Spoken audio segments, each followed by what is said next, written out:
नमस्कार दोस्तों, मेरा नाम है खुशबू मिश्रा और आप देख रहे हैं पावर ऑफ हिंदी विद खुशबू मिश्रा।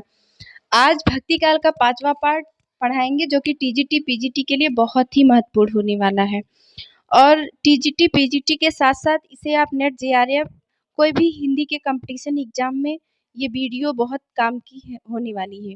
तो चलिए शुरू करते हैं। ये भक्ति काल का 5वां पार्ट है। इसके पहले की जो वीडियो है आप लोग जाकर के चैनल पे देख लेना। तो राम भक्ति शाखा के प्रमुख कवि और उनकी रचनाओं के बारे में चर्चा करते हैं। रचनाकार एक तरफ है, दूसरे तरफ है उनके लिखे गए ग्रंथ। तो पहले रचनाकार है विष्णु दास जो कि राम भक्ति शाखा के हैं और उनकी रचना है महाभारत कथा, रुक्मिणी मंगल, स्वर्गारोहण पर्व, स्नेह लीला, रामायण कथा। अगले राम भक्ति शाखा के रचनाकार हैं ईश्वर दास और जिनका ग्रंथ है सत्यवती कथा जो कि 1501 ईस्वी में प्रकाशित हुई, भरत मिलाप, अंगद फैज। अगले रचनाकार है अग्रदास जिनकी रचना है ध्यान मंजरी, अष्टयाम जो रामाष्टयाम है, कुंडलिया, राम ध्यान मंजरी, हितोपदेश, उपखाड़ी, बावनी पदावली। अगले राम भक्ति शाखा के रचनाकार हैं रामानंद और इनका ग्रंथ है वैष्णव ताब्ज भास्कर, श्री रामार्चन पद्धति। अगले हैं तुलसीदास जिनकी रचना है दोहावली, कवित्त रामायण, गीतावली, रामचरितमानस, रामाज्ञा प्रश्नावली, विनय पत्रिका, रामलला नहछू, पार्वती मंगल, जानकी मंगल, भरवे रामायण, वैराग्य संदीपनी, कृष्ण गीतावली। अगले हैं नाभादास जिनकी रचना है भक्तमाल अष्टयाम जो कि परीक्षा की दृष्टि से बहुत ही इम्पोर्टेंट है। नाभादास की रचनाएं परीक्षा में पूछी जाती हैं। अगले रचनाकार है केशवदास जिनकी रचना है रामचंद्रिका जो कि 1601 ईस्वी में प्रकाशित हुई। और अगले रचनाकार है प्राणचंद्र चौहान और इनकी रचना है रामायण महानाटक जो कि 1610 ईस्वी में प्रकाशित हुई। इसको मैंने उल्टा लिख दिया है, आप लोग देख लीजिएगा। प्राणचंद्र चौहान है और ग्रंथ इनका है रामायण महानाटक। अगले रचनाकार है माधवदास चारण जिनकी रचना है राम रासो अध्यात्म रामायण। नेक्स्ट है हृदय राम जो कि हनुमान नाटक नामक ग्रंथ लिखे हैं। अगले हैं नरहरि बारहट जिन्होंने पौरुषीय रामायण नामक ग्रंथ लिखा है।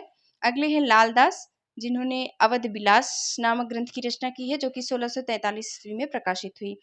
आइए तुलसीदास जी के बारे में थोड़ी चर्चा कर लेते हैं। तो तुलसीदास का जो जीवन काल है 1532 ईस्वी में इनका जन्म हुआ था और 1623 ईस्वी में इनकी मृत्यु हुई थी।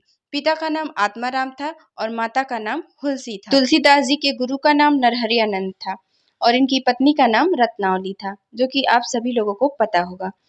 तो तुलसीदास जी के ऊपर वन लाइनर क्वेश्चन है कुछ, आइए चर्चा करते हैं।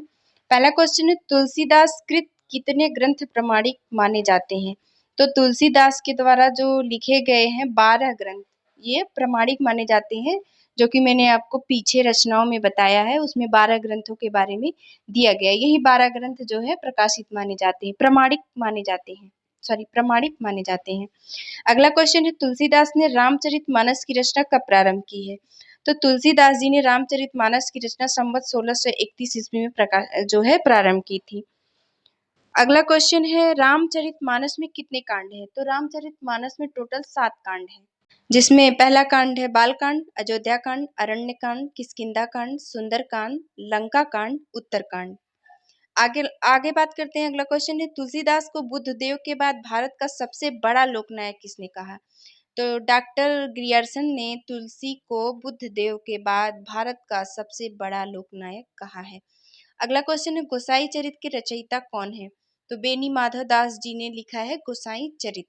अगला क्वेश्चन है तुलसी चरित के रचयिता कौन है? तो महात्मा रघुवर दास जी ने तुलसी चरित नामक रचना की। अगला क्वेश्चन है सेनापति के गुरु कौन थे? तो हीरामणि दीक्षित जो थे ये सेनापति के गुरु थे। अगला क्वेश्चन है कवित्त रत्नाकर के रचयिता कौन है? तो सेनापति जी ने ही कवित्त रत्नाकर लिखा है, आप लोग सही कर लीजिएगा, कवित्त रत्नाकर नामक रचना लिखी है। ये सारे क्वेश्चन बहुत ही इंपॉर्टेंट है, आप लोग इसको नोट कर लीजिएगा। अगला क्वेश्चन कथन है अयोध्या सिंह उपाध्याय हरिऔध का, कविता करके तुलसी न लसे, कविता पा लसी तुलसी की काव्य कला। बहुत ही इंपॉर्टेंट है जो कि अयोध्या सिंह उपाध्याय हरिऔध ने कहा है इस कथन को तुलसी जी के ऊपर। अगला क्वेश्चन है हनुमत चरित, जो कि संवत 1696 ईस्वी में लिखा गया, इसके रचयिता कौन है? तो राय मल्ल पांडे इसके रचयिता हैं। अगला क्वेश्चन है राम सतसई और हनुमान बाहो के रचयिता कौन माने जाते हैं? तो ये दोनों रचनाओं के रचयिता तुलसीदास जी हैं।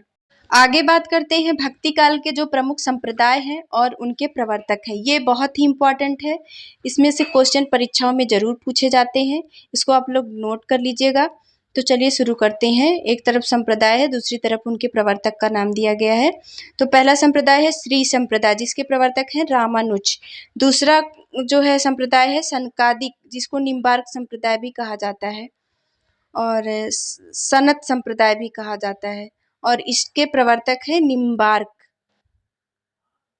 इसका जो नामकरण मैंने किया है, सॉरी क्रमांक जो है 1 2 3 4 लिखा है मैंने, थोड़ा इसमें मिस्टेक हो गया है, आप लोग सही कर लीजिएगा। इसमें जो है सनकादिक या निम्बार्क संप्रदाय या सनत संप्रदाय, ये सब एक ही है, जो कि जिसके प्रवर्तक है निम्बार्क। अगले हैं रुद्र संप्रदाय, जिसके प्रवर्तक हैं विष्णु स्वामी। और चौथा है ब्रह्म संप्रदाय, जिसके प्रवर्तक है मध्वाचार्य। और पांचवा है चैतन्य गौड़ीय, जिसको बोलते हैं संप्रदाय, जिसके प्रवर्तक है चैतन्य संप्रदाय, जिसके प्रवर्तक है चैतन्य। अगले है विष्णुई संप्रदाय, जिसके प्रवर्तक है जम्भनाथ।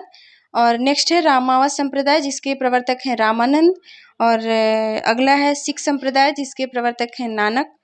और नेक्स्ट है उदासी संप्रदाय, जिसके प्रवर्तक है श्रीचंद। अगला संप्रदाय है सत्यपीर संप्रदाय, जिसके प्रवर्तक हैं अलाउद्दीन हुसैन। अगला है निरंजनी संप्रदाय, जिसके प्रवर्तक है हरिदास निरंजनी। नेक्स्ट है लाल पंथ, जिसके जो प्रवर्तक हैं लालदास। नेक्स्ट है सत्यनामी संप्रदाय, जिसके प्रवर्तक हैं जगजीवन दास। नेक्स्ट लाल पंथ, जिसके प्रवर्तक हैं लालदास, इसको पीछे हम बता चुके हैं। अगला है तपसी शाखा, जिसके प्रवर्तक हैं कीलदास। और अगला संप्रदाय है ऋषि संप्रदाय, जिसके प्रवर्तक हैं अग्रदास। नेक्स्ट है हरिदासी या सखी या टट्टी संप्रदाय, जिसके प्रवर्तक हैं स्वामी हरिदास। नेक्स्ट है राधा बल्लभ संप्रदाय, जिसके प्रवर्तक हैं हित हरिवंश। अगला संप्रदाय है पुष्टि मार्ग, जिसके प्रवर्तक हैं वल्लभाचार्य। नेक्स्ट है स्वसुखी संप्रदाय, जिसके प्रवर्तक हैं रामचरण दास। अगला है तत्सुखी संप्रदाय, जिसके प्रवर्तक हैं जीवाराम। बावरी पंथ, जिसके प्रवर्तक हैं बावरी साहिबा। अगला है स्मार्त संप्रदाय, जिसके प्रवर्तक है शंकराचार्य। आज के लिए बस इतना ही। वीडियो को लाइक करें, कमेंट करें, शेयर करें तथा चैनल को सब्सक्राइब करना ना भूलें। मिलते हैं अगली वीडियो में, तब तक के लिए नमस्कार। जय हिंद, वंदे मातरम।